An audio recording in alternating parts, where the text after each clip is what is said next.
नमस्ते, मैं पारुल। शिवना प्रकाशन के पेज पर आज मैं फिर हाजिर हूँ एक नई लेखिका को लेकर, जो स्वर्ग का अंतिम उतार नाम की एक पुस्तक आई है, उपन्यास आया है शिवना प्रकाशन से, और उसी की लेखिका हैं लक्ष्मी शर्मा जी। दोस्तों, ये उपन्यास मैं ये कह सकती हूँ कि इसे पढ़ने के बाद मुझे ऐसा लगा कि इस वर्ष की जो भी चर्चित किताबें होंगी, उनमें ये ज़रूर शामिल किया जाएगा, ज़रूर इस पे चर्चा होगी और बहुत बातें भी होंगी, क्योंकि ये उपन्यास जब मैंने पढ़ा, तो मुझे एक जो पाठक की ज़रूरतें होती हैं, जो एक पाठक की भी पठन प्रक्रिया होती है, लेखक की तरह, उसमें बहुत आनंद आया, उसमें मुझे बहुत अच्छा लगा। देखिए, जिस तरीके से कोई रचनाकार किसी रचना को लिखता है, तो वो उसकी रचना प्रक्रिया से गुजरता है। उसी तरीके से, बिल्कुल उसी तरीके से एक पाठक भी जब किसी किताब को चुनता है, तो वो भी उसकी एक पठन प्रक्रिया से गुजरता है। जब वो चुनता है, या तो वो लेखक का नाम की वजह से चुनता है, या किताब के नाम से, या कवर से प्रभावित होकर, या फिर कहीं से सुनकर। जब हम किसी किताब को पढ़ना शुरू करते हैं, खासतौर पर उपन्यास या किसी कहानी की किताब को, तो हम सिर्फ किसी पात्र की या किसी देश काल की या लोगों की कहानी नहीं जान रहे होते हैं। हम उसमें जो भाषा है, जो भाषा के द्वारा नई नई तरह के लेखक उसमें चित्र गढ़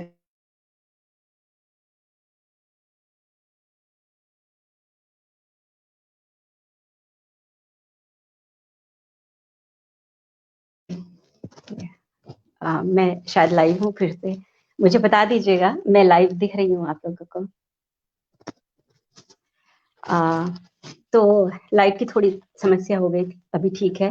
तो मैं कह रही थी कि एक पाठक की भी जो है पठन प्रक्रिया होती है।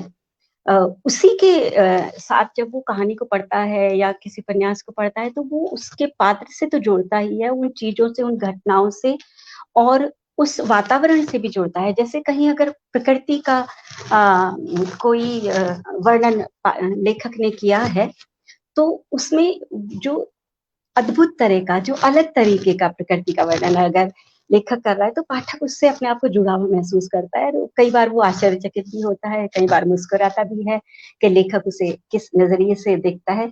तो इसी सब पे और इनके उपन्यास स्वर्ग का अंतिम उतार पर बात करने के लिए लक्ष्मी जी बस हमारे साथ बनने ही वाली हैं। मैं उनका इंतजार कर रही हूँ, जैसे ही वो 1-2 सेकंड के अंदर ही वो आ जाने वाली है, तो हम उनसे बात करेंगे। और मैंने अगर ये जो महसूस किया है इस किताब के बारे में पढ़ करके, जो एक पाठक का आनंद वाला अनुभव होता है कि जब आप किसी किताब को पढ़ते हैं, तो आप सिर्फ, मैं कहती हूँ कि कहानी नहीं, उसके आसपास का जो वातावरण बनाया गया होता है, उससे भी जुड़ जाते हैं। कई दिनों तक वो खुमारी आपके सर पे रहती है। तो ये किताब पढ़ने के बाद मैं कई दिनों तक, मतलब मन करता है पाठक का कि मुझे कोई मिले, मैं जिससे बात करूं इसके ऊपर। और आज लक्ष्मी जी, अ, हाँ जी, मैं ऐड कर रही हूँ जी, मैम, मैं आपको ऐड कर रही हूँ, लेकिन आप अपना, हाँ जी, हाँ जी, लक्ष्मी जी, नमस्कार, बहुत बहुत स्वागत है आपका। नमस्ते। नमस्ते। बहुत धन्यवाद, आपने मुझे शिवना प्रकाशन के इस मंच पर बातचीत के लिए बुलाया। मेरी आवाज आ रही है आप लोगों को? जी, हम, मुझे बिल्कुल आवाज आ रही है आपकी। और हमारे दोस्त जो हैं साथ में, वो भी बता दें कि उन्हें लक्ष्मी जी को सुनने में कोई परेशानी तो नहीं हो रही है। तो लक्ष्मी जी, मैं वही बता रही थी कि जब किसी किताब को हम पढ़ते हैं, तो बड़ा मन करता है, जब वो हमें आनंदित करती है, जब एक ही अलग तरह की दुनिया में हमें लेके जाती है, तो उन 2-4 दिनों में बड़ा मन करता है कि किसी से इसके ऊपर बात करें। तो ये मेरी किस्मत है कि मुझे लेखिका से ही बात करने का मौका मिल रहा है। तो मैं आपसे सबसे पहले जानना चाहूंगी, लक्ष्मी जी, थोड़ा-सा अपने बारे में कुछ हमें बताएँ। मेरे बारे में बताने के लिए कुछ विशेष नहीं है। मैं पेशे से अध्यापिका रही हूँ। मैंने महाविद्यालय की में शिक्षण कार्य किया है 25 वर्ष तक। बेसिकली मैं मध्य प्रदेश की हूँ, वहां से एमए किया मैंने। शादी के बाद में राजस्थान विश्वविद्यालय से एमफिल और फिर पीएचडी अच्छा। किया। और उसके बाद में मैं गवर्नमेंट कॉलेज एजुकेशन में आ गई, तो मैंने पढ़ाया, और फरवरी 19 में मैं सेवानिवृत्ति मैंने ले ली है। उसके पहले अच्छा। भी मैं थोड़ा बहुत लिखती थी, जी। लेकिन फुल फ्लेश मैंने लिखना शुरू किया है 2012 के बाद में, या 10 के बाद में मान लीजिए। जी। मेरी एक लक्ष्मी जी। जी, जी। एक उपन्यास मेरा प्रकाशित हुआ सिद्धपुर की भक्तने सामयिक प्रकाशन से। एक हाँ कहानी हाँ। संग्रह मेरा प्रकाशित हुआ है। एक हंसी की उम्र, जो पंचशील प्रकाशन जयपुर से हुआ है। उसके अलावा मेरी आलोचना पुस्तकें हैं, मैंने संपादन किया है एक दो पुस्तकों का। कुछ मैंने माइनर शोध कार्य, मेजर शोध कार्य वगैरह भी किए हैं अपने अकादमिक सिलसिले में। इतने दो पढ़े लिखे किताबों लोगों से मुझे डर लगता है। ऐसा कुछ नहीं है। दो दो साहित्यिक किताबों के संपादक मंडल से मैं जुड़ी रही हूँ। यद्यपि फिर बाद में जी। जब मेरा बहुत दूर ट्रांसफर हो गया, दिल्ली में 200 किलोमीटर का अप डाउन करने लगी, फिर मैं वहां से हट गई थी। और अब वर्तमान में मैं केवल अपने लेखन कार्य पर ही ध्यान दे रही हूँ। बस यही मेरा परिचय है, और कुछ ज्यादा नहीं है। यही पाठकों के लिए सबसे अच्छी बात है। ये सबसे अच्छी बात आपने सबसे बाद में बताई है। अच्छा, इस किताब को मैं दिखा दूं, अगर अभी ना पहुंची हूँ, मेरे पास ये किताब है ये। पहुंच गई है मेरे पास भी, देखिए। तो एक बार हम दोनों ही दिखा देते हैं। इसका जो है ये पहला विमोचन मेरे ख्याल से होगा ऑनलाइन जो हम कर रहे हैं। और मुझे बहुत खुशी हो रही है कि मैं इसमें लक्ष्मी जी के साथ हूँ। तो स्वर्ग का अंतिम उतार, उतार क्यों लक्ष्मी जी? स्वर्ग का तो चढ़ाव होता है। ये प्रश्न पहली बार किसी ने मुझसे पूछा है। अब तक इस उपन्यास पर इतनी चर्चा नहीं हो गई है, लेकिन ये प्रश्न मुझसे अभी तक किसी ने नहीं। आप बिल्कुल कह रही हैं, स्वर्ग का तो चढ़ाव होता है। और हाँ। इसका जो मुख्य पात्र है, जो कि अपनी संरचना में एक बेहद सामान्य पात्र है, सामान्य परिस्थितियों में जीता हुआ, और जी। अपने संस्कारगत मन में रूढ़ आदर्शवादी विचारों के साथ जीता है। उसकी जीवन की एक ही इच्छा है कि वो बद्रीनाथ के दर्शन करे। करे। बद्रीनाथ भी चूंकि ऊंचाई पर ही है ना। और वो ऊंचाई तक जाते हैं, लेकिन बीच में कुछ स्थितियां ऐसी बनती जाती है, इस तरह की बनती जाती है कि बद्रीनाथ की ऊंचाई तक तो वो पहुंच जाता है, हम्म। लेकिन कुछ अ, त्रासद और विसंगत स्थितियां उसके जीवन में ऐसी आती है कि उसका मन का जो चैतन्य है, वो अचानक से उस परिवेश में जागृत हो जाता है। और वो हम्म। बाहरी चीजों को, बाहरी स्वर्ग को, भौतिक स्वर्ग को भूलकर, मंदिर के दर्शन को भूलकर एक बड़ा ही अविश्वसनीय और विद्रोही निर्णय लेता है। और उसके लिए उसे चढ़ाव की जगह उतार की यात्रा करनी है। वहां से उतरकर ही वो अपने कल्पना के स्वर्ग में वो पात्र जाकर ठहरने वाला है। मैं हाँ। जो कह रही हूँ उस पर ध्यान दीजिए, ठहरने वाला है। जी। वो ठहरता है या नहीं ठहरता है, बाद में उसके साथ क्या होता है, ये सब पाठकों के मस्तिष्क पर है, क्योंकि बहुत ही अकल्पनीय, अविश्वसनीय और बहुत मुश्किल परिस्थितियों में वो पात्र वहां से जाता है। उसके जी। साथ में कुछ भी हो सकता है। कोई एक दर्शवादी अंत इसमें नहीं है कि वो पहुंचा ही होगा, हाँ, लेकिन ओपन एंड आपने रखा है इसका। जी नहीं, वैसे एंड देखा जाए तो मैंने तो एक लेखक के रूप में अपने मन से, कहते हैं ना, सर्वे भवन्तु सुखिनः, या सुखद की कल्पना सुखांत करके छोड़ दिया। लेकिन एक लेखक का मन भी जानता है, और पाठक, आपने भी पढ़ा होगा तो आप भी जान रही हैं कि इतना सरल नहीं है उसके बाद भी। लेकिन उसने उस उतार के द्वारा स्वर्ग पहुंचने की, स्वर्ग अर्थात जहाँ कोई दुख दर्द ना हो, जहाँ कोई शोषण ना हो, जहाँ परिवेश की विसंगतियां किसी भी व्यक्ति को आ, द्वंद्व में न डाले या तकलीफ में न डाले, उस उतार पर उसने जाने का आरंभ कर दिया। इसलिए मैंने उसे लिखा है स्वर्ग का अंत, क्योंकि स्टेप बाय स्टेप जा रही है। एक एक करके धृतराष्ट्र छूट गए, भीम छूट गए, कुंती छूट गई, हाँ हाँ, बिल्कुल बिल्कुल। अर्जुन छूट गया है ना, सब कोई छूट गए हैं। और युधिष्ठिर अकेला जा रहा है, तो युधिष्ठिर तो अकेला ऊपर ही पहुंचेगा अंतिम धाव पर। लेकिन ये जो युधिष्ठिर है, ये वर्तमान का युधिष्ठिर है, जिसकी परिस्थितियां इतनी सहयोगी, इतनी मित्र नहीं है। और उसका जो जीवन का प्राप्य है वो उस उतार में है, इसलिए इसका नाम अंतिम उतार। जब ये बात अभी आई गई है तो मैं एक सवाल मुझे बाद में पूछना था, लेकिन मैं अभी पूछ लेती हूँ। क्या लेखन में ऐसा होता है जब आप कोई लिख रहे होते हैं किसी कृति को, तो उसका अंत आपको पहले से पता होता है, या लिखते लिखते कभी ऐसा होता है पात्र या चीजें या वो भावनाएं या लेखक का मन अंत को बदल देते हैं, या अंत पहले से ही ज्यादातर सोच के होता है? देखिए, मैंने करीब 30 कहानियां लिखी है, थोड़ी एक दो ज्यादा भी हो सकती है, और 2 उपन्यास लिखे हैं, कुछ चल भी रहा है, लेकिन अभी तक एक भी कहानी तयशुदा अंत पर मैंने सोची नहीं कि मुझे ये नहीं इसी पहुंची। से ये करना है और ये जी। कर रहा है। बस मेरे मन में एक विचार आता है और उस विचार एक लेखक के तौर पर पहले जो मुझे वो पात्र और जो बिंदु है वो जो विचलन एक लेखक को देते हैं, उसकी दृष्टि से मैं एक लेखक के तौर पर काफी सोच विचार करती हूँ, मानसिक तैयारियां करती हूँ, पात्र के बोध को तैयार करती हूँ, उसकी दृष्टि को तैयार करती हूँ, उसके प्रयत्नों को भी तैयार करती हूँ। लेकिन ये एक लेखक के लिए खुशकिस्मती कहिए या उसे कहेंगे कि उसकी सीमाएं कहिए, कि पात्र विशेष करके उपन्यास के पात्र, कहानी के पात्र, क्योंकि कहानी का जो स्ट्रक्चर है, संरचना है, वो एक झरने की तरह होती है।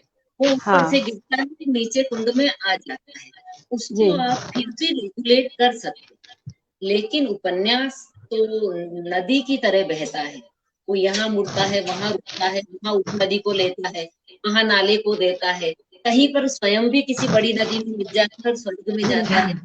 उसके बिल्कुल सही कथानक बात। में बहुत सारे द्वंद आते हैं, उतार चढ़ाव आते हैं, बहुत सारे पात्र नए भी आ जाते हैं, जो कई बार क्या होता है गौण पात्र आता है और वो पूरे के पूरे उपन्यास को की दशा को बदल देता है। तो उपन्यास में आप एक तयशुदा अंत लेकर चले, ये बहुत मुश्किल है, या कम से कम मेरे से तो नहीं सकता। और विशेष करके इस उपन्यास की अगर मैं बात करूं तो छिगन ने मुझे जितना छकाया है, मुझे जितना हाँ मैं दौड़ाया है, जितना हाँ मेरी रातों की नींद उड़ाई है, मैं जी। आपको बता नहीं सकती। आप ये बताइए ना प्लीज, हम सुनने के लिए तैयार हैं। इसकी रचना प्रक्रिया में आपने जो महसूस किया, और आपने शुरू में लिखा भी है जो समर्पण में, तो आपने अपने बेटे का जिक्र किया है उसमें। हम वो भी जानना चाहते हैं कि उनकी क्या वो रही है, क्योंकि मैं अभी देख रही थी, अभी भी वो आपको बहुत हेल्प कर रहे थे ये सब कैमरा वगैरह एडजस्ट करने में, और एक पहले भी लाइव में वो काफी और बड़ी शांति से बड़े प्यार से करते हैं। मतलब हम आजकल के बच्चे बहुत प्यार करते हैं, सब कुछ है, लेकिन उनका बोलने का तरीका बहुत अलग होता है, चिल करो, कूल रहो, लेकिन वो बड़े प्यार से आपको जो है हेल्प कर रहे थे। वो भी बताइए, और रचना प्रक्रिया भी हम जरूर सुनना चाहेंगे। मैं अभी उन्हें यहाँ बुला ही लेती, वो मेरे बड़े बेटे हैं प्लीज, शिवांश। बहुत अच्छा, ये तो बहुत अच्छा होगा। वो भी मैंने बुलवाया है, देखते हैं, शायद वो एक्सरसाइज कर रहे थे, अगर आ पाते नहीं आ पाते। जी जी जी। तो तब तक हम रचना प्रक्रिया सुनना चाहेंगे उपन्यास की। हाँ, एक लेखक एक मतलब क्या महसूस करता है? ठीक है, हमें पता है आप लिख रहे हैं, वो पात्र आपको आतंकित भी करता है, आपके ऊपर भी जाता है, लेकिन इससे लिखने के दौरान जो एक मानव मन है, स्त्री मन है, उस और एक लेखक का मन है, उनकी क्या बस, महसूस आपको हुआ, वो बताएं। हाँ हाँ, 1 मिनट, मेरे बेटे आ गए हैं, वो काम में से आए हैं बीच में, कर लो सब। जी बिल्कुल। नमस्ते। नमस्ते नमस्ते। मैंने आपके लिए किताब में भी पढ़ा, और मैंने पहले भी एक लाइव में आपको बहुत अपनी मम्मी की हेल्प करते हुए देखा। आपको बहुत बहुत बधाई और शुभकामनाएं, और थैंक यू वेरी मच, हमारे लेखक की आपने इतनी हेल्प की। जी जी, thank you to you too. आप कुछ कहना चाहेंगे लक्ष्मी जी के लिए? बहुत अद्भुत तरीके से लिखती हैं।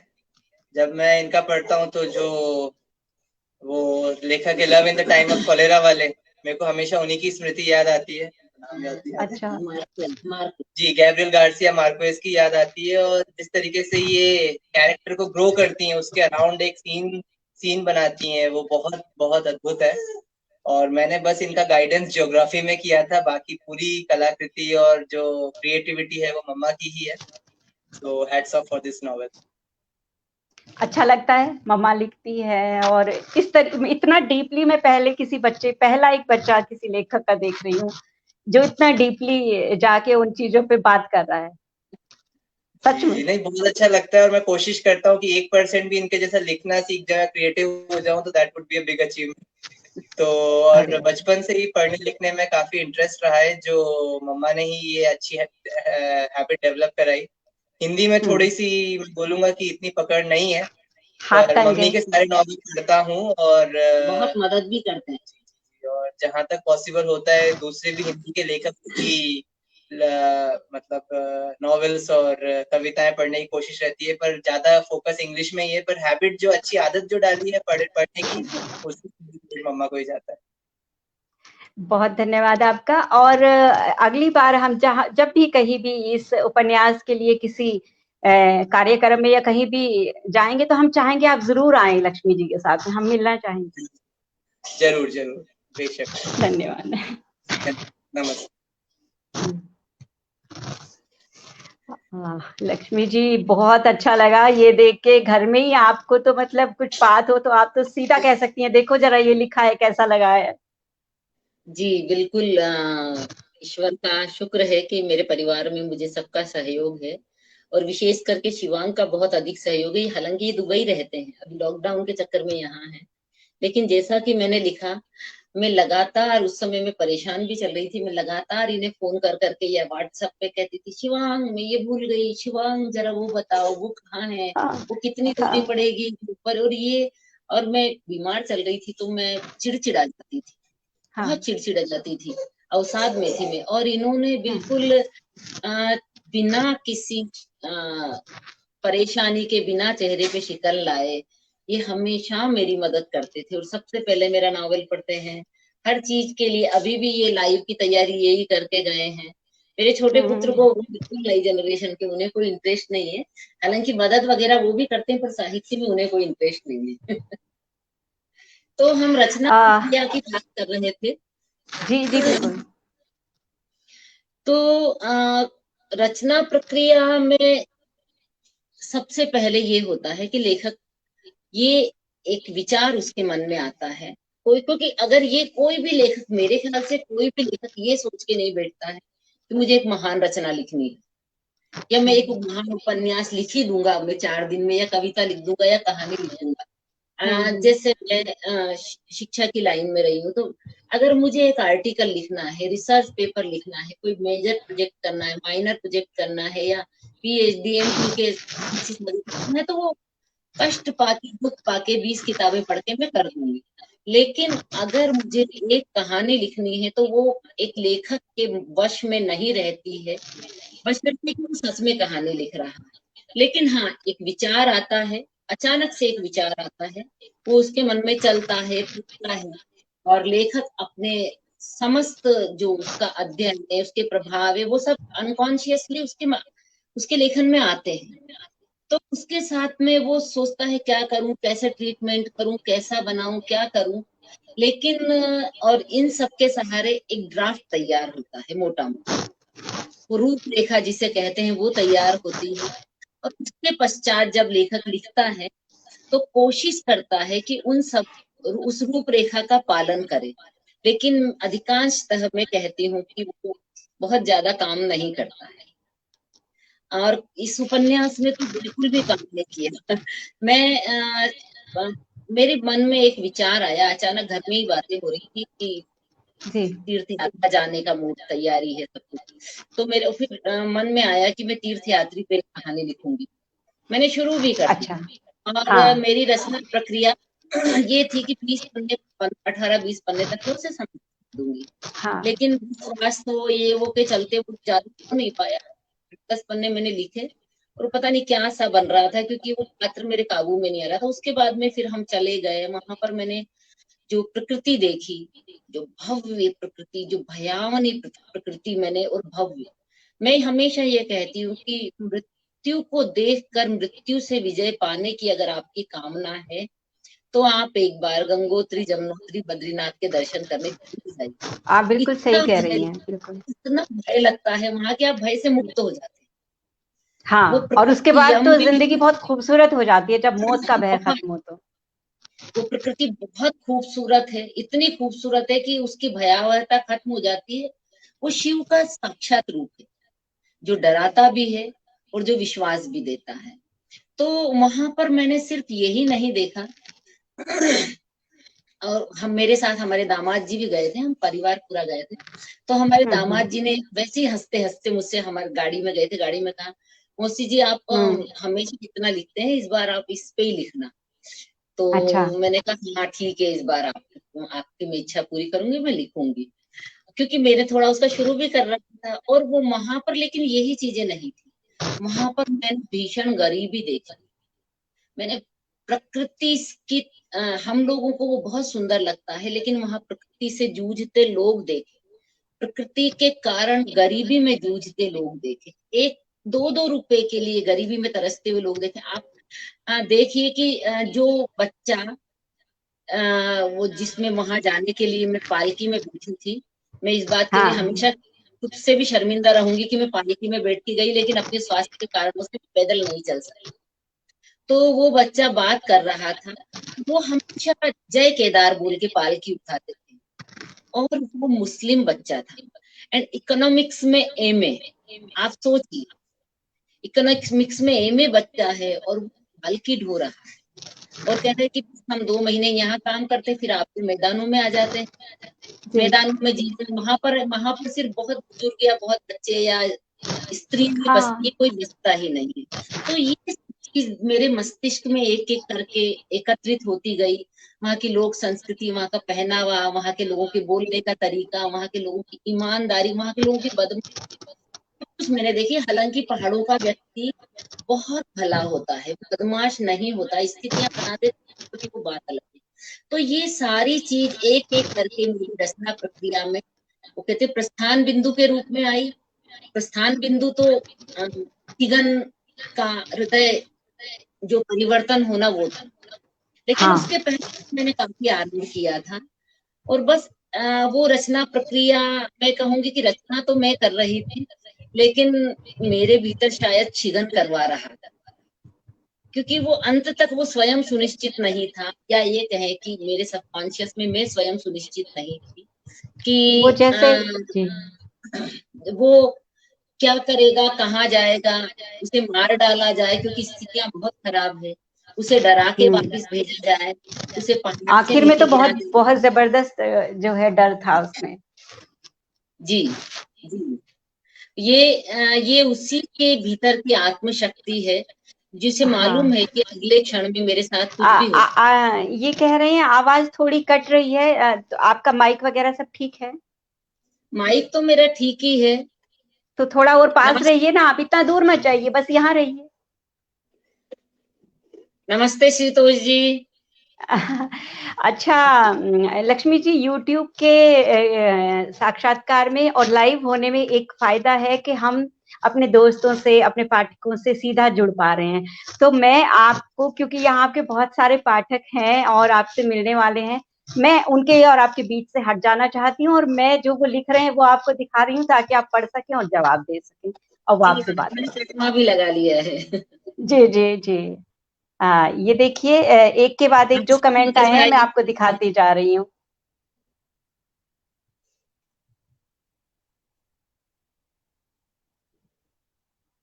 शुक्रिया सुनीता पाठक। अच्छा, गीता दीदी कह रही है आवाज ठीक आ रही है। अब ये ठीक है ना अब तुम्हारी गीता? बड़ा डरा दिया तुमने तो हमें।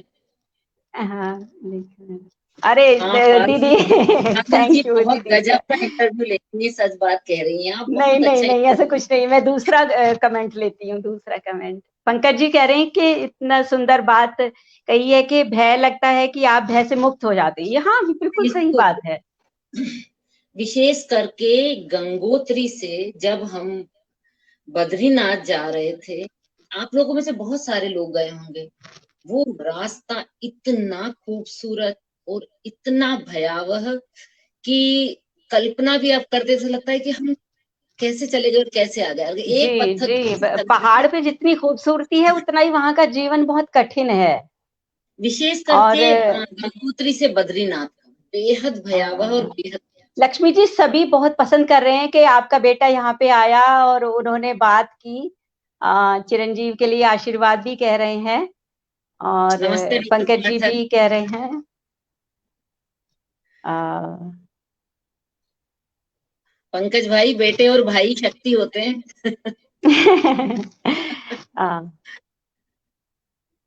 गीता दीदी भी कुछ कह रही हैं। अच्छा तबीयत लक्ष्मी, एकदम ठीक है, तबीयत संभालो भाई। अच्छा लक्ष्मी जी, मैं ये जानना चाहूंगी, लेखक आखिर होता क्या है? मतलब स्वांत सुखाए जैसा भी कुछ होता है, लिखता क्यों है, होता क्या है? और स्वांत सुखाए जैसा कुछ होता है तो वो आजकल है या नहीं है? मुझे क्या कहूँ, ये गीता भी बैठी है, डॉक्टर पाठक भी है, बहुत सारे लेखक यहाँ हैं और उन्हें मालूम है कि रचना कर्म बहुत बड़ी मानसिक संतरास से गुजरना है। नमस्ते मंजू जी। और उस दुख में सुख है, अंत में सृजन का सुख है, जैसे कि प्रसव पीड़ा होती है। मेरे लिए लेखन अपने भीतर की पीड़ा जो मैं अपने यथार्थ में देखती हूँ, अपने परिवेश में देखती हूँ, अपने जीवन में देखती हूँ, अपनी कल्पनाओं में देखती हूँ। कई बार आपको बहुत अच्छा देख के आप पीड़ा से भर जाते हैं, कई बार आप किसी बहुत सुंदर कृति को पढ़ के आप पीड़ा से भर जाते हैं, कई बार आप बहुत अच्छे व्यक्ति से बात करके उस पीड़ा से भर जाते हैं। वो मतलब आपके भीतर एक भ्रूण सर्जनात्मकता का एक भ्रूण डाल देती है। और आप भी स्त्री हैं, मैं भी स्त्री हूँ, हम दोनों जानते हैं कि भ्रूण के साथ ही स्त्री की देह में पीड़ा का आरंभ हो जाता है। उसी तरह से एक बिंदु, वैचारिकता का एक बिंदु अगर आ जाता है, रचना का एक बिंदु आ जाता है, वो पीड़ामयी ही होता है। जिस तरह से गर्भ के समय स्त्री उसे धारण करती है, वहन करती है अनेकानेक पीड़ाओं के साथ, उसी तरह से लेखक भी बहुत सारी पीड़ाओं से गुजरते हुए, लेकिन उसके पीछे एक सुख तो होता है ना, हमारा भी होता है कि हम माँ बनने वाली है। उसी तरह से एक ये सुख होता है कि हमारी कृति आने वाली है। और जब वो कृति हो जाती है तो लेखक को जो आत्म संतुष्टि मिलती है, वो सारी पीड़ाओं से ऊपर अपने शिशु को जन्म देने जैसी ही होती है। लेखक ने पूछा क्या है, तो लेखक भी आप लोगों की तरह, हम लोग बिल्कुल सामान्य लोग हैं, कोई विशेषता नहीं है। बस ये है कि हमारे देखने की, ये कह दें कि कुछ कर समझ लीजिए कि जो किसी को नहीं दिखता है वो हमें दिख जाता है। मेरे लिए सब, हम भी तो तुम्हारे साथ थे, तुम तो पता नहीं क्या कर रही थी, कहाँ से तुमने देख लिया, तुम बच्चे के साथ हंस रही थी, तुम तो वो कर रही थी, वो कर रही थी। मैं जो हम देखते हैं आप लोग नहीं दे सकते हैं। तो लेखक भी अति सामान्य होता है, बस एक ईश्वर प्रदत्त ये मान लीजिए कि उसके पास में एक गुण होता है कि वो उन चीजों को, उन पात्रों को, उन परिवेश को देखता है जो अन्य निगाहों से छूट जाती है। और बस हम सारे जीवन के क्रियाकर्म सब कुछ करते हैं जी, सब कुछ अभी जो वही आपने है। बात की दर्द की, दूसरे का दर्द देख के या करके, तो स्वानुभूति हो या आत्मानुभूति हो, जब उस दर्द को हम शब्दों में उतारते हैं तो वो एक ऐसा होता है जैसे नासूर का सूखना शुरू हो जाना। वो तो है, लेकिन जितना उस दर्द को हम लिखते हैं, उतारते हैं, उतना ही ऐसा भी है कि हर शब्द के साथ आपको एक जख्म आता जाता है। तो इस दर्द से गुजरना सही है एक लेखक होने के नाते। दर्द तो लिखने में भी है और ना लिखने में भी। तो आप क्या मानती हैं कि कुछ चीजें ऐसी हैं जो नहीं लिखी जानी चाहिए, या आप ये मानती हैं कि नहीं, हर दर्द को लिखा ही जाना चाहिए, चाहे उसकी रचना प्रक्रिया कितनी भी दर्द भरी क्यों ना? देखिए, आपने अभी एक बात कही थी, क्या कहा था आपने? स्वानुभूति। हाँ, और परानुभूति, है ना? हाँ, तो आत्मानुभूति किसी और की। आत्मानुभूति, स्वानुभूति तो एक ही चीज है, परानुभूति एम्पैथेटिक हाँ फीलिंग। जी। देखिए, अनुभूति और भी मतलब लेखक के मन की कोई भी भाव जब तक समष्टि से नहीं मिलेगी। मैं ऐसा नहीं कहती हूँ कि आत्मा के लिए लिखी हुई रचनाएं नहीं होती हैं, लेकिन उनमें अंत में जाकर आप देखिए वो समष्टि में विलीन होती है।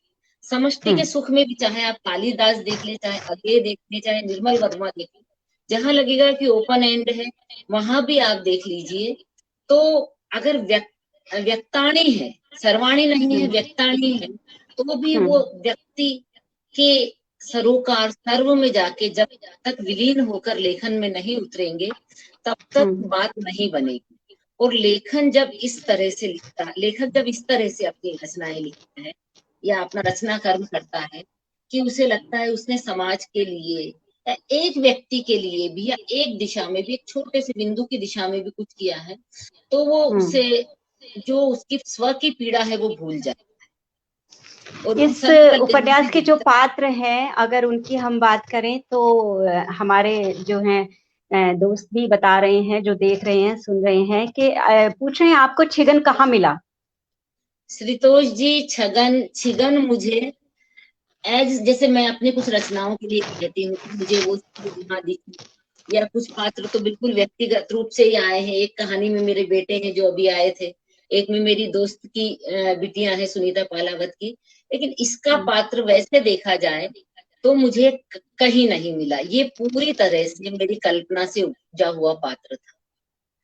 हाँ, इसके अलग अलग रूप में मैंने कई जगह कई तरह से देखा है जीवन में, और वहां यात्रा में भी मुझे छिगन अलग अलग क्षीण क्षीण रूपों में मिला, लेकिन अलग अलग व्यक्ति में वही पात्र मिला। हाँ, अलग अलग व्यक्ति में वही पात्र मिला है मुझे।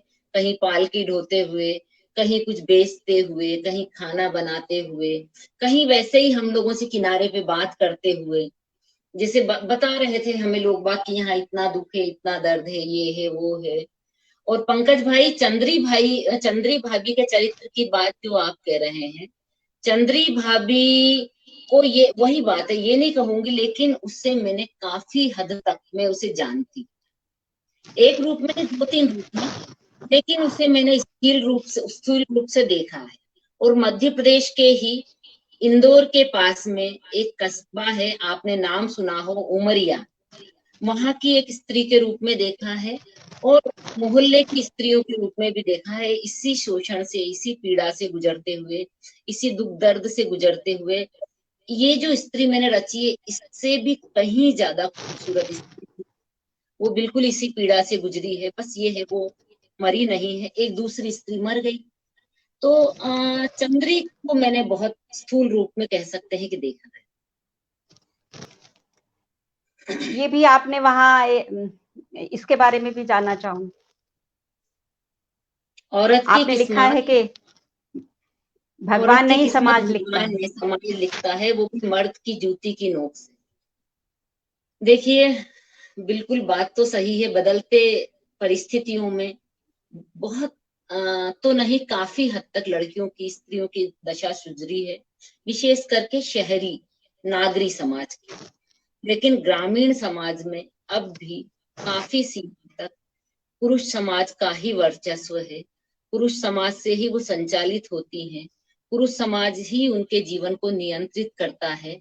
और मैंने 8 साल तक एक कस्बे में पढ़ाया है, जहाँ की लड़कियां, मैं आपको एक बिल्कुल सच्ची घटना बता रही हूँ, 4 साल पहले की बात है। एक इंटेलिजेंट लड़कियों के लिए, एक विशेष समाज की लड़कियों के लिए एक स्कूटी योजना राजस्थान में चलती है जी। जो उसमें परसेंटेज के हिसाब से देखते हैं उस विशेष समाज के लिए। तो देवनारायण स्कूटी योजना नाम है उसका। एक लड़की, क्योंकि अधिकांश लड़कियों की वहां पर शादी हो जाती है, हमें मालूम भी नहीं पड़ता, बहुत सिंपल तरीके से आती है, और बिंदी सुहाग का कोई चिन्ह नहीं लगाती है, बीए करती चली जाती। कुछ का तो पता चलता है कि उनके पति भी उन्हीं के साथ हमारे कॉलेज में पढ़ रहे हैं। तो एनीवे, हमने तैयारी कर, चूंकि मैं सांस्कृतिक विभाग भी संभालती थी, हमने पूरी तैयारी कर ली उस स्कूटी योजना समारोह की। और एक रात पहले खबर आई कि वो जो लड़की थी, एक लड़की, उसने आत्महत्या करी। क्यों? क्योंकि वो जयपुर शहर में अपने पति के साथ ही रहकर, उस समय जयपुर में थी वो, वैसे तो काम के थे, किसी परीक्षा की भी तैयारी कर रही थी, पति पत्नी दोनों इंटेलिजेंट थे, और झगड़ा हुआ इस बात को लेकर कि बाद में स्कूटी कौन रखेगा। उस लड़की के माँ बाप भाई क्लेम कर रहा था, ये तो हमारे यहाँ पढ़ रही थी 12वीं में, तो हम रखेंगे। लड़की का मन भी ये था कि उसके भाई को दे, नई नई शादी हुई थी, इसका भाई पे मन था, है ना, पति थोड़ा भी था, और पति लड़ रहा था कि नहीं मैं लूंगा, मैं तुम्हारा पति हूँ, तुम्हारा स्वामी हूँ, ऐसे कैसे पीहर वालों को दे दोगी। ये बात इतनी बड़ी कि उस लड़की ने फांसी का फंदा लगाकर आत्महत्या कर। और आप उसमें भी त्रासदी ये देखिए कि दूसरे ने हमें बताने को तैयार नहीं, हमारे पास खबर आ गई और वो बताने को तैयार नहीं। वहां पर लड़की के ससुराल वाले भी कह रहे नहीं वो बीमार हो गई, वो भी आके बैठ गए क्लेम लगा के, और उसके पीहर वाले भी। इतनी गंदी बात है, आप सोचिए। मेरे रोंगटे खड़े हो गए हैं क्योंकि मैंने चंद्री को भी पढ़ा है, मुझे लगता है कि चंद्री का पात्र जो है इस उपन्यास में उपकथा में आया है, ये उपकथा का पहला पात्र होगा जो इतना झंझोड़ रहा है और जो इतना याद भी रखा जाएगा, ये मैं कह सकती हूँ। मंजू जी कह रही हैं कि उच्चवर्ग की संवेदनहीनता को उभारा है, और उसका वर्णन भी आपने, उन पात्रों का वर्णन भी आपने अच्छा किया जो उच्च वर्ग के हैं। उनके बारे में कुछ कहेंगी, उन पात्रों के गठन के बारे में? देखिए, छिगन इसका मुख्य पात्र है। छिगन अनायास, फिर उसके साथ में एक एक एक करके पात्र जुड़ते गए। और हाँ, मंजू जी, देवनारायण स्कूटी योजना में ही ये था, और अभी भी शायद वो 2 साल तक वो स्कूटी हमारे यहाँ ही पड़ी रही थी, क्योंकि हम लोग घबरा गए थे कि अब क्या करें उसका। एकदम से अगर ये कह देते कि लड़की मर गई थी और हमने स्कूटी मंगा ली तो भी दिक्कत हो जाती। बड़ा उसके लिए, आप समझती है मंजू जी की क्या क्या हो सकता है, वो सब हुआ था। तो उसके बाद में वो जब वो मेरे छिगन की अवधारणा बना ली, छिगन आ गया, तो बात एक बात जो मैंने पहले भी लाइव में कही है कि हमारे यहाँ भी पेट है डॉगी नाम का, तो ये बात हुई थी इसे कहाँ छोड़ के चलेंगे। तो बच्चे मजाक में कहने लगे मेरे बेटे बहू मेरी भांजी सब इसे साथ लेके चलेंगे तो उस समय तो हंस दिए। फिर इस चीज ने मुझे बहुत स्ट्राइक किया। मैं भी उसी शहरी उच्च मध्यम वर्गीय परिवार को बिलोंग करती हूँ, और मुझे अपने ही इस मानसिक स्थिति, मतलब ये जो बात थी ना, इसने कहीं एक लज्जा के साथ, बिल्कुल मैं कहूंगी कि थोड़ी सी शर्मिंदगी के साथ मुझे स्ट्राइक किया। फिर मुझे उस समय याद आया कि कितने सारे लोग, जैसे मेरी मदर, हालांकि उनकी स्थितियां दूसरी थी, पर वो बद्रीनाथ का मन में ही लेके चली गई विचार। कई लोग गरीबी के कारण लेके चले जाते हैं, जा नहीं पाते, और हम डॉगी को ले जाने की बात कर रहे हैं। और बस ये बिंदु ने उस कहानी का सूत्रपात किया था, जो फिर बाद में उपन्यास बन गया। और जब लिखते गए वहां पर भी मुझे स्त्रियां दिखती गई, इतनी खूबसूरत स्त्रियां। तो चंद्री भाभी भी आई। मुझे याद है उस कस्बे का नाम अभी मैं भूल रही हूँ, बहुत फेमस हिल स्टेशन है वो। उस हिल स्टेशन पे सीढ़ियां नीचे पहाड़ से अचानक से आ जाती है ना, पता चलता सड़क पे कोई नीचे से आ गया। इतनी खूबसूरत स्त्री देखी मैंने, बहुत ही खूबसूरत मैंने स्त्री, चोपता पर इतनी खूबसूरत मैंने स्त्री देखी। तो वो बस वो निचाट गोरी थी, बाकी मेरी कल्पना की चंद्री भाभी जैसी ही थी, लंबी भरी सी देह की थोड़ी। और अचानक से मुझे लगा कि नहीं, ये लड़की, ये स्त्री मेरी उपन्यास में आएगी, और वो गरीब सी ही थी। तो फिर उसे मैंने मालवी बनाकर प्रस्तुत किया। तो इस तरह आ जाते हैं, और जब आप लेखन में चले जाते हैं तो आप जैसे बहुत बुरी उन दिनों आप मानसिकता में रहते हैं, आप सोते जीते, आपके ऊपर एक आत्मा सी सवार रहती है। आप घर में रहते हैं लेकिन घर में नहीं रहते हैं, आप दुनिया में रहते हैं लेकिन दुनिया में नहीं रहते हैं। हर समय वो आप पे चलता रहता है। और वो जो कल्पना का संसार आधा झूठ आधा सच का है, वो कल्पना का संसार भी आपको और चीजों से जोड़ता है कि यहाँ पर ये होगा, वहां पर वो होगा, कुछ दिखता है वो आ जाता है। ऐसे ही चंद्री भाभी दिखी मुझे। और जुहू और भूलजाला की जो बात कर रहे हैं पंकज सुखबीर जी, वो स्त्री के दुख दर्द से जोड़कर ही मैंने लिखा, क्योंकि जुहू और भूलजाला की जो कहानी है वो पहाड़ों की ही है, और हमारे मध्य प्रदेश की भी एक कहानी मैंने उसमें साथ ही जोड़ी, जो बिल्कुल वही की वही कहानी है, सिर्फ पात्रों की भौगोलिकता बदल गई है और शब्द बदल गए। पीसे ही बिरो आयु। आपने अभी जो लेखक के मन वाली बातें जो कही हैं और अवसाद वाली जो बातें कही हैं, मुझे पहली बार शायद कोई लेखिका या लेखक ऐसा मिला है जो कह रहा है कि हाँ मैं अवसाद में था। अदरवाइज तो आधे से ज्यादा लेखक होते हैं अवसाद में, लेकिन वो मानते नहीं है, कहते नहीं है। और अवसाद कोई ऐसी चीज भी नहीं है कि जिसके ऊपर हमें किसी को जजमेंट देना चाहिए, जजमेंटल होना चाहिए, क्योंकि जैसे बुखार है वैसे ही चीजें ये भी आती और जाती रहती है, मन स्थिति भी ऊपर नीचे होती रहती है। बिल्कुल। और मैंने तो पिछले साल फेसबुक पे भी डाला था, एक लेखक हूँ, एक एक्टिविस्ट हूँ, तो मेरा कर्तव्य है कि मैं इस बीमारी के लिए लोगों को अवेयर करूँ, उन्हें जीतना सिखाऊं, बिल्कुल बिल्कुल, है ना, क्योंकि उन्हें इससे हम उतना जूझना महसूस सिखाऊं, कर संघर्ष जी करना सिखाऊं, है ना। जी अवसाद जी है, जैसे सिर दर्द है, बदन दर्द है, बुखार है, लोगों को बीपी, शुगर, थायराइड, पता नहीं क्या क्या हो जाता है। अगर आपको आपकी ब्रेन में सेरोटोनिन नामक अगर हार्मोन नहीं बन रहा है और आप अवसाद में आ गए, तो उसके लिए भी दवाइयां हैं। आपको अपनी कितनी लाइफस्टाइल, प्यारी बात आपने कही, बहुत बहुत शुक्रिया इस बात के लिए। मैं एक बार और अच्छे से कह दीजिए प्लीज। देखिए, ये सारा खेल है हमारे मस्तिष्क की कुछ हार्मोन्स का ही है। और हमारे हम्म मस्तिष्क में प्रसन्नता उत्पन्न करने वाले जो हार्मोन्स होता है उसे सेरोटोनिन कहते हैं। मुझे भी बहुत ज्यादा विज्ञान के टर्म पता नहीं, हो सकता है मैं गलत शब्द बोल रही हूँ, जितना मुझे याद। तो जैसे आपके पेनक्रियाज में कुछ प्रॉब्लम हो जाती है, तो ग्लूकोज नहीं बनता है, तो आप शुगर की प्रॉब्लम से हो जाते हैं, शुगर की प्रॉब्लम में गुजरने लग जाते हैं। आपकी बॉडी में यूरिक एसिड ज्यादा बढ़ने लगा है, तो आपको आर्थराइटिस हो जाएगा। इसी तरह से अगर आपकी देह में वो उस हार्मोन का स्राव अगर ठीक से नहीं हो रहा है, तो आप अवसाद में आ सकते हैं, डिप्रेशन में आ सकते हैं, और कुछ कुछ एंजाइटी डिसऑर्डर वगैरह नाम दे सकते हैं।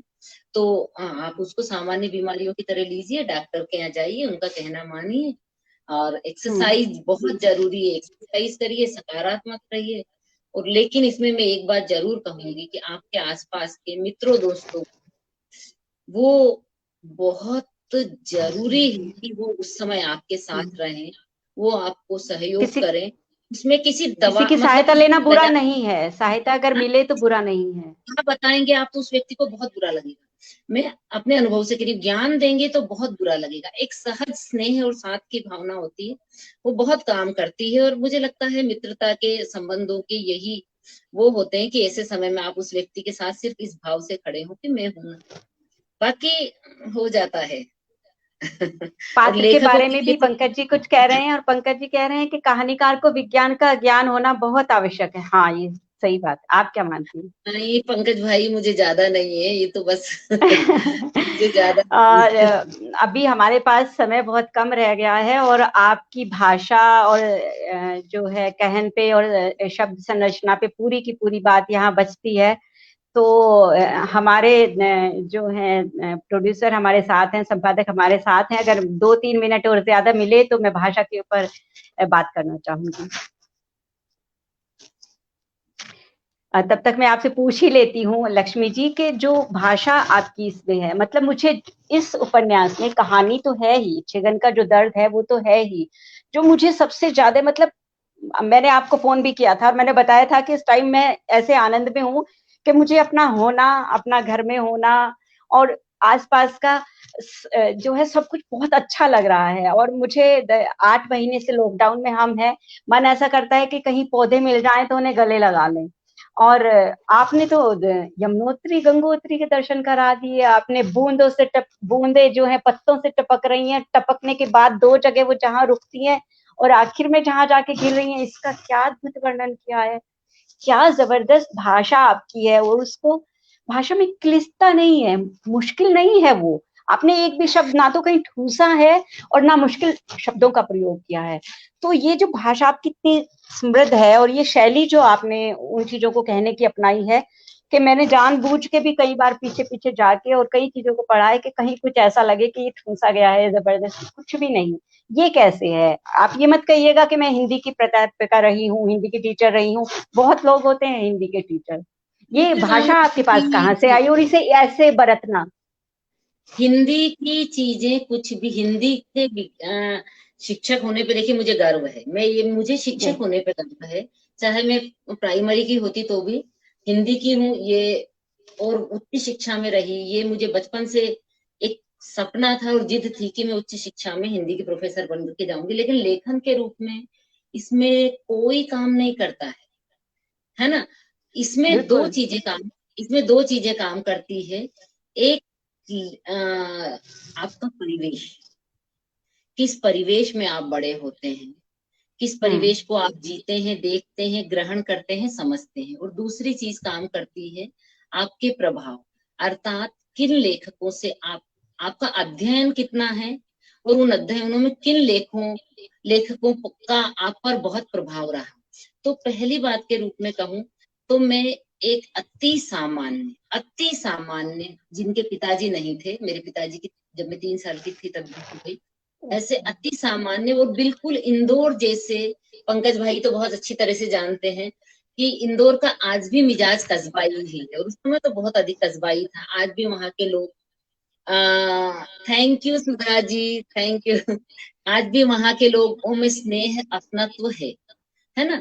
तो वो वहां के खाटी मोहल्ले, एक जिस मकान में हम रहते थे, बड़ा सा मकान था, उसमें 20 परिवार रहते थे, और पास पास बने हुए लंबे लंबे बड़े सारे मकान, और हम लोग बीच में, उन दिनों ये हालत थी, बहुत 10-20 मिनट में एक बस जा रही है, तो कभी कभी हम बैडमिंटन खेलते तो हमारी वो शटल बस के ऊपर ही चली जाती थी, सिटी बस के ऊपर। इतना खाली अच्छा। खाली शहर, और हम एक दूसरे की छोटी छोटी बातें मालूम होती थी, दुख दर्द मालूम होते थे, प्रेम कहानियां फुसफुसाहटों में मालूम होती थी, लड़के लड़कियों के कौन किसकी पत्नी पिटती है, मतलब छोटी छोटी। तो मैंने जीवन के उस खाटी रूप को, मध्यम वर्गीय रूप देखा है, जहां पर सब तरह के लोग थे, संवेदनशील भी, संवेदनहीन, पढ़े लिखे भी, अनपढ़ भी, महत्वाकांक्षी भी, बिल्कुल सामान्य। तो एक तो वो जीवन जीना मेरे बहुत काम आया, बहुत ज्यादा। दूसरी, मेरे बड़े भाई जो मुझसे 5 साल बड़े हैं, मेरे भाई, उनका जी। साहित्य में बहुत रुचि थी। मुझे भी पढ़ने का अच्छा। पागलों की तरह शौक था, कहीं भी कुछ भी मिल जाए मैं पढ़ने लग जाती थी। अब तो बिल्कुल बहुत कम हो गया है, आंखों का ज्यादा असर कम है। तो मैंने बहुत पढ़ा है, और मैंने शेक्सपियर को भी पढ़ा है, और मैंने चेखव को भी पढ़ा है, मैंने टॉल्स्टॉय को भी पढ़ा है, दोस्तोयेवस्की को पढ़ा है, लेकिन मेरी जो, और हिंदी में हम बात करें तो लगभग सभी को पढ़ा। तो पर मेरे पसंद के उसमें मुझे ओ हेनरी बहुत पसंद, अच्छा, मुझे ओ मैंने चेखव शोर। बहुत पसंद है ना, मुझे एडगर एलन बहुत पसंद है। हिंदी में कहें तो मुझे हजारी प्रसाद द्विवेदी, हालांकि उनकी भाषा थोड़ी क्लिष्ट तो नहीं कहेंगे, पर थोड़ी डेकोरेटिव। तो मुझे रामधारी सिंह दिनकर मुझे पसंद, रेणु मुझे पसंद है, अमृतलाल नागर मुझे पसंद है, और नए लेखकों में मुझे मृदुला गर्ग जी और मनीषा कुलश्रेष्ठ का लेखन बहुत पसंद है। और आप ये देखेंगे कि इन सब लेखकों की कहानी, उधर मुझे पाकिस्तान में चले गए बाद में, मंटो बेहद पसंद है। ये हम्म। सब लेखकों के साहित्य में जीवन का यथार्थ है, जीवन की त्रासदियां हैं, जीवन की कटुता है, लेकिन भाषा में वो एक बहुत ही सुंदर, सरल, मजेदार किस्सा गोई और बयान के रूप में आता है। हम्म। मुझे बहुत ज्यादा क्लिष्ट शब्दों में और बहुत ही इस तरह से डेकोरेटिव बात कही जाती है कि पाठकों को पढ़ने में दिमाग लगे, वो मुझे स्वयं को पढ़ने में रुचि नहीं रही। तो मुझे लगता है जो चीज मैं नहीं पढ़ पाती थी, मेरे पाठक कैसे पढ़ पाएंगे। तो ये जो प्रभाव है, वो हिंदी के छोटे छोटे वाक्य अंत में, जब जयशंकर प्रसाद जी ने एक बात कही कि कहानी का अंत तीर की तरह होना चाहिए, जो जाकर सीधे पाठक के या सहृदय के मर्म स्थल में धस जाए। बिल्कुल वो वाह। ओ हेनरी करते हैं, बिल्कुल वो ओ हेनरी करते हैं, है ना। और चेखव जी की आप भाषा देखिए, अमृतलाल नागर की भाषा देखिए, वो अरे। तिलंगड़ापन भाषा का, भाषा में एक आयरनी के साथ भी ह्यूमर है, वो मैंने अमृतलाल नागर से और रेणु से लिखा है ना। ओ हेनरी में भी आता है। तो ये प्रभाव और ये परिवेश और कुछ ईश्वर प्रदत्त है। बस मुझे ये लगता है जब मैं लिखती हूँ तो मैं एक बात का ध्यान रखती हूँ कि मैं जो पढ़ पाऊंगी वो मेरे पात्र पढ़ पाएंगे, अगर मैं नहीं पढ़ पाई तो मेरे पात्रों के लिए भी वो असहज। तो बस इस तरह से बात बन जाती है, विशेष कुछ नहीं है। मैं तो ये कहूंगी कि जो भी ये जानना चाहते हैं कि एक भाषा का जो है समृद्ध संप्रेषण कैसे होता है, कैसे उसे बरतना चाहिए, ये अगर पढ़ना हो तो स्वर्ग का अंतिम उतार पढ़ना चाहिए, अपने आनंद के लिए भी और लेखन जो सीखना चाहते हैं, जो नए लेखक हैं उनके लिए भी ये बहुत जरूरी एक उपन्यास है। और पंकज जी कह रहे हैं कि उन्हें भी ओ हेनरी बहुत पसंद है। सभी को पसंद है पंकज भाई, उनकी छोटी छोटी शब्द, छोटी छोटी कहानियां। फिर सुधा जी आप पढ़ के प्रतिक्रिया अवश्य दें, मैं इंतजार में रहूंगी। पंकज जी ने हमें समय दे दिया था, बहुत शुक्रिया पंकज जी आपका। एक सवाल आपके लिए दीदी है, आजकल लेखकों की भाषा में अश्लीलता क्यों है? देखिए, इसको मैं नकार भी नहीं करूंगी, प्रतिकार भी नहीं करूंगी और समर्थन भी नहीं करूंगी। प्रत्येक व्यक्ति की अपनी एक शैली होती है, प्रत्येक व्यक्ति की अपनी एक सोच होती है, और वो उसी दृष्टि से स्वयं को प्रकट करता है, और प्रत्येक व्यक्ति का अपना एक लेखन स्तर होता है। इसलिए ये हम नहीं कह सकते हैं कि प्रत्येक लेखक सनसन के लिए या लाइमलाइट में आने के लिए, है ना, चर्चा में आने के लिए ही वो अश्लील लिखता है। कई बार लेखक की अपना तो तरीका होता है, और ऐसे माना जाता है कि साहित्य, कला और विज्ञान में कुछ भी अश्लील नहीं होता है। तो क्यों होती है का कोई जवाब मेरे पास नहीं है, ये उनका निजी। जैसे अब मित्रों मरजानी आप पढ़े, उसको आप नदी के द्वीप के कुछ अंश पढ़े, उसमें कुछ भी अश्लीलता नहीं लगती है, इतनी देहिकता है उसमें, लेकिन वो इतने रोमान के साथ आती है कि उसमें कुछ अश्लीलता नहीं लगती है। लेकिन हाँ, बात सही है कि कुछ लेखकों के लेखन में वो आती है, और वो एक लेखक के तौर पर, व्यक्ति की मैं बात नहीं करूंगी यहाँ पर, एक लेखक के तौर पर भी मुझे कई बार वो ऐसा लगता है कि ये नहीं आता तो ठीक था, इसके बिना भी बात बन सकती थी, है ना।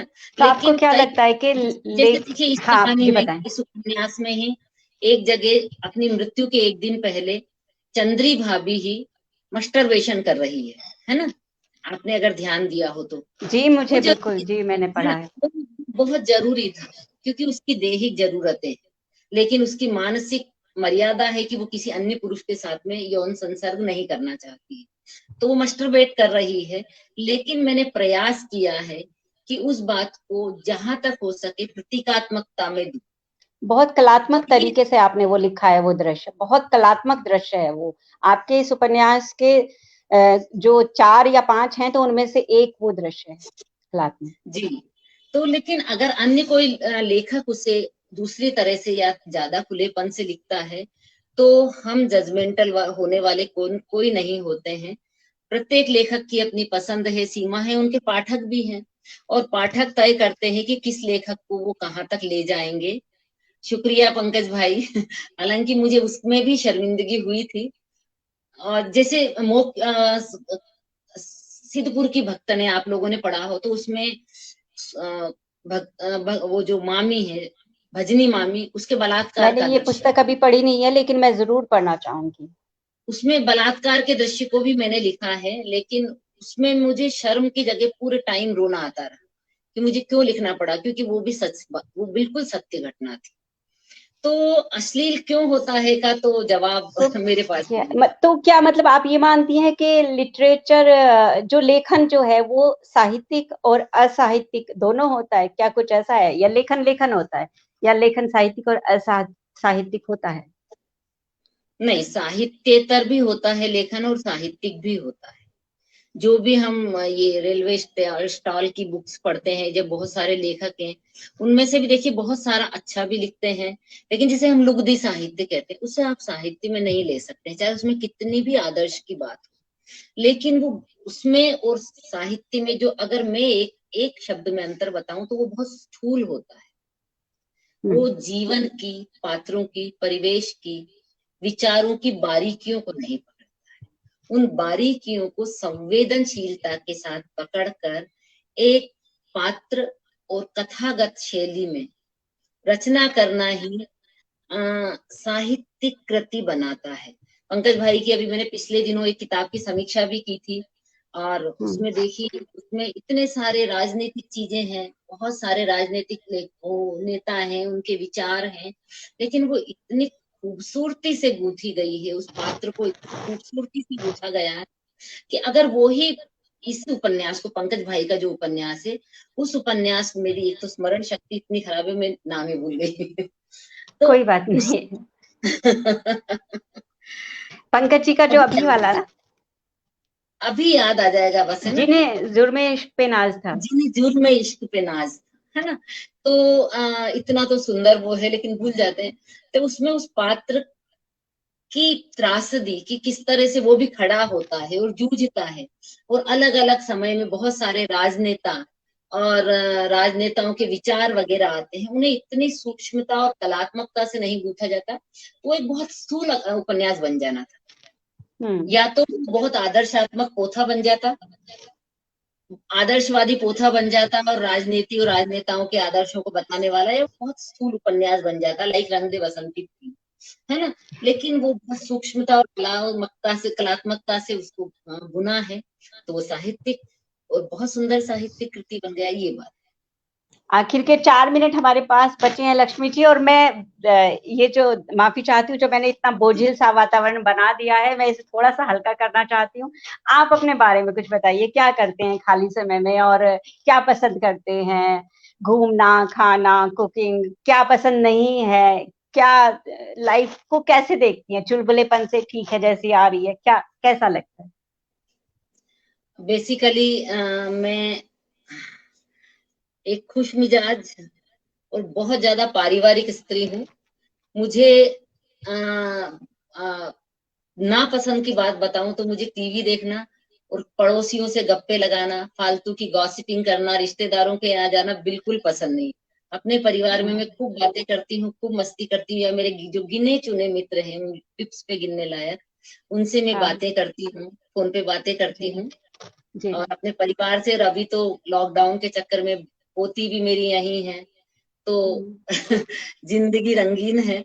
और रंगीन मुझे है। कुकिंग भी अभी तो वो कहीं चली गई है, वरना मैं कुकिंग मुझे पसंद है। हालांकि जाती कम ही हूँ, लेकिन जैसे अभी बच्चे हैं और वो कहते हैं मम्मा ये बनाओ वो बनाओ, और तो हम कुकिंग करते हैं। सुबह का नाश्ता विशेष करके, बाद में तो कुक आ जाती है। मुझे गार्डनिंग पसंद है, लेकिन सबसे ज्यादा मुझे पसंद है पढ़ना और लिखना।